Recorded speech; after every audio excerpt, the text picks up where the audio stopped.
I'm just here doing actually a top 10 of the band Motorhead. Now, this is just my opinion.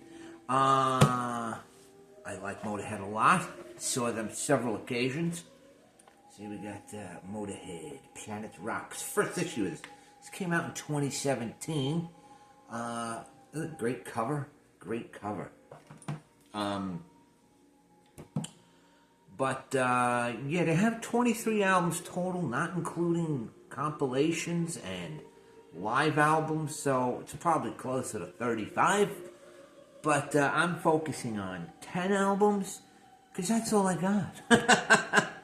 And the album, they're not a one-trick pony, as some people might want you to believe, but they're not. They're just a solid rock and roll band.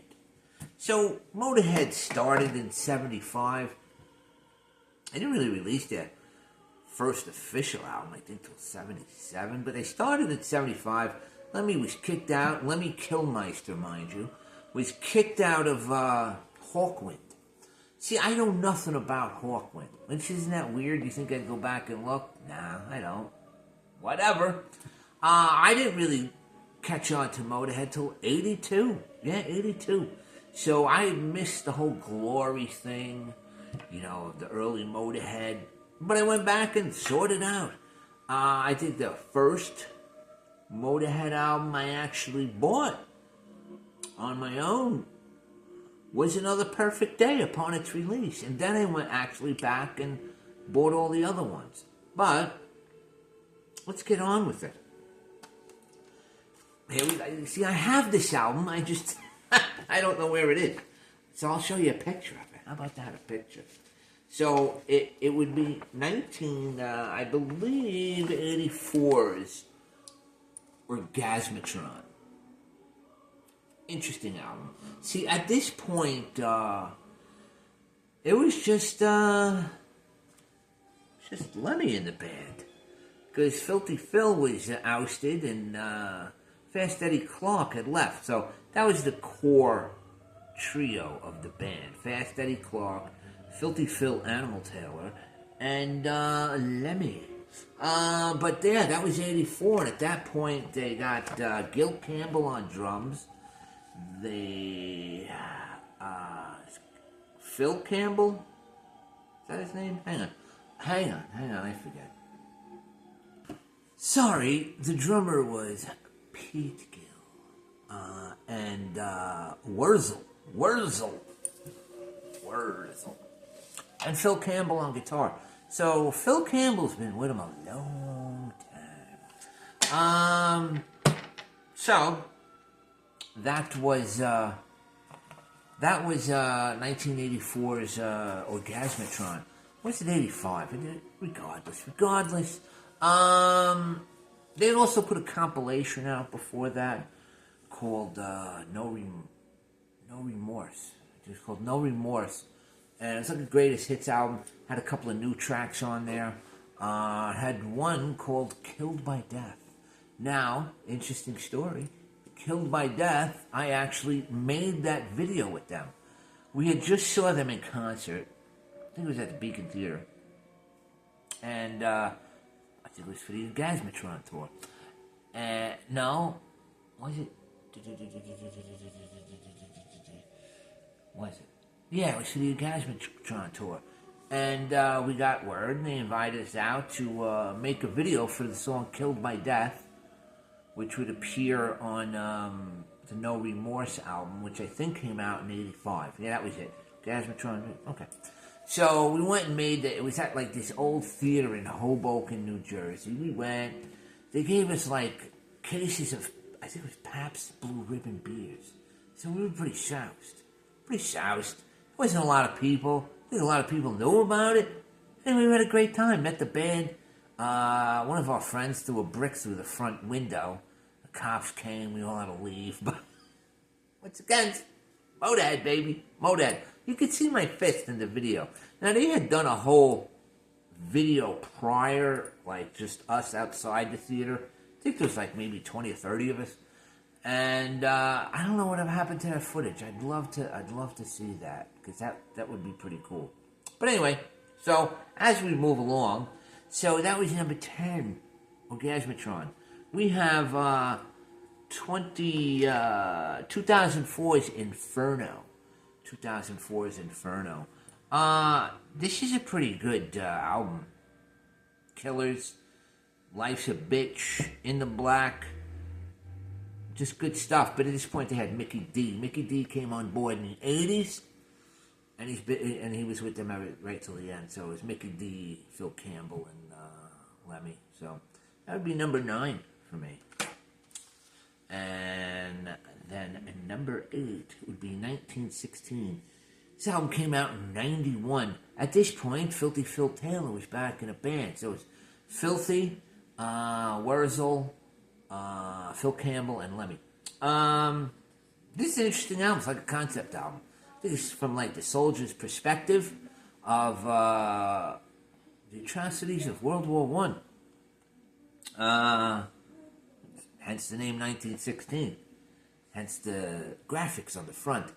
I think it was just done by Pete. What's the guy's name? Pete Saginaw?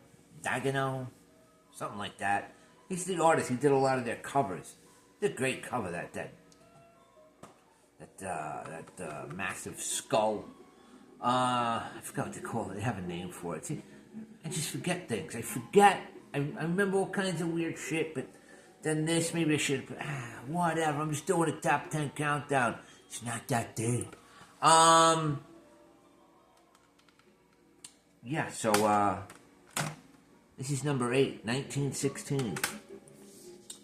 And then, coming in at, number 7 would be, this one. No Sleep Till Hammersmith. Now, I know this is a live album, but this came out in 1981, and this is when Motorhead was firing on all cylinders. This album, a live album, mind you, topped the charts in England. I don't think it did anything in the U.S. I don't think any of their albums did really anything in the U.S. But, yeah, it went to number 1. They were on top of the pops. They were a big deal in England. 1981, right here.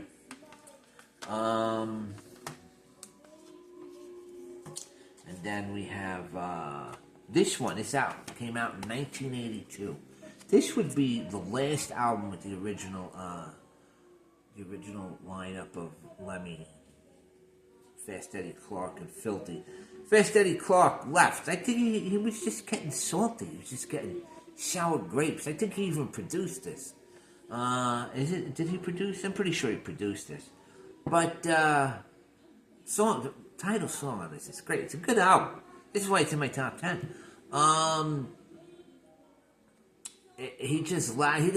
They were doing stuff with Girls' School, and Lemmy did a duet with Wendy O. Williams, and I don't know. He just said, I guess he felt it wasn't rock and roll enough. I don't know.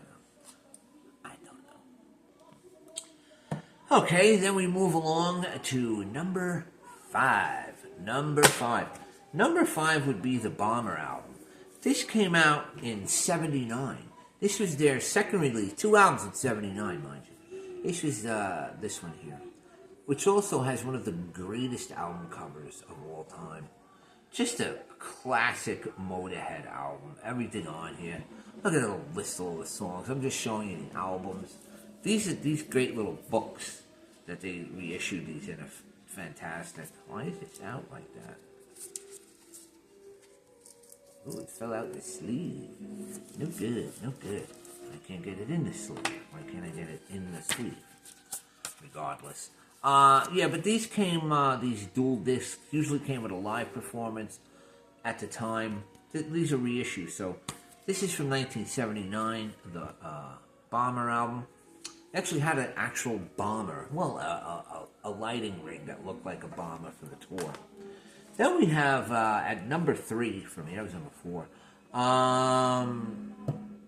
Aftershock. This came out in 2014. This was their next to last album. Their last album came out in 2015, Bad Magic, which I've heard it, but I heard it's pretty good. So maybe I'll pick it up at some point. But that was the last one because Lemmy passed away. And that was the end of Motorhead. No Lemmy, no Motorhead. But anyway, this is a solid album. This is a really solid album. Every song on here I like. Going to Mexico, Death Machine, Queen of the Damned, Coup de Grace, Heartbreaker. It's just a solid record. To come out so late in their career with this. Wow. And then we get to number 3, Another Perfect Day. See, at this point, they got Brian Robertson, who, he was in Thin Lizzy, I believe. Yeah, he was in Thin Lizzy, and he joined Philthy and Lemmy. I saw them on this tour. I saw them at, what did I see them at? L'Amour's in Brooklyn. It was a great show. Great, loud, fantastic. I got to hang out with Lemmy there a couple of times. I saw Lemmy a few times. I used to stand at the bar and bullshit with him for a while. And then we'd play video games. We'd do some shots, drink some beers. Yeah, he's just a very approachable, likable dude. So, and I was kind of sad when he passed. But yeah, Another Perfect Day, number 3. And number 2, which, I don't know, this is just my list, I have Ace of Spades. This is interchangeable with number 1, so it's very, very hard. This is 1980s album. This is what kind of blew them out. This really, they were, well, in England. The song Ace of Spades is like iconic at this point. It's an iconic song. They have it in all kinds of commercials now. They have it in games. They used to have it in Guitar Hero, I believe. They had it in Grand Theft Auto, I think they had it. It's just fantastic. Fantastic album. And I love the homage to the spaghetti westerns. Is that like it's another great cover? This album came out, like I said, in 1980. This was actually the second album that I bought by Motorhead. And I just went back and got the other ones. I had a few more. I think I have Hammered and a couple of other ones. I just don't know where they are. Hammered's pretty good because it's got the theme song for The Edge on there. No, Triple H. Got the theme song for Triple H from WWE. And number 1, of course, for me, would be Overkill. Another classic album from start to finish. Start to finish. So there you go. There's my list. My number 1 is Overkill. My number 2 is Ace of Spades. Number 3, Another Perfect Day. Such an underrated album, in my opinion. I just a solid album. Aftershock, Bomber, Iron Fist, No Sleep to Hammersmith, number 8, 1916, number 9, Inferno, and number 10, Orgasmatron, which I just showed you. I showed you the picture of before. Here's another commemorative magazine for Lemmy. Lemmy died, I think he died like a day or two after his 70th birthday, which is right around Christmas time. I don't know if it was on Christmas or the day after Christmas.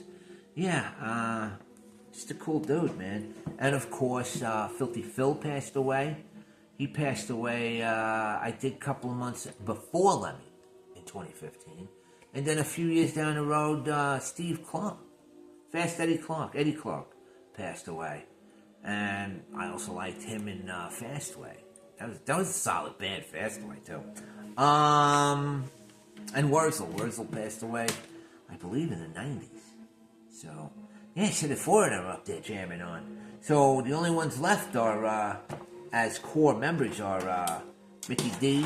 I think he plays with the Scorpions now, and Phil Campbell. I think Phil Campbell just does stuff with his sons, which I think is very cool and admirable. So there you go. There's my top 10 of Motorhead.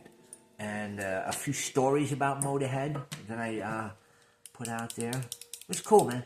Anyway, just a bygone era. I'm glad I got to see them. Bye-bye.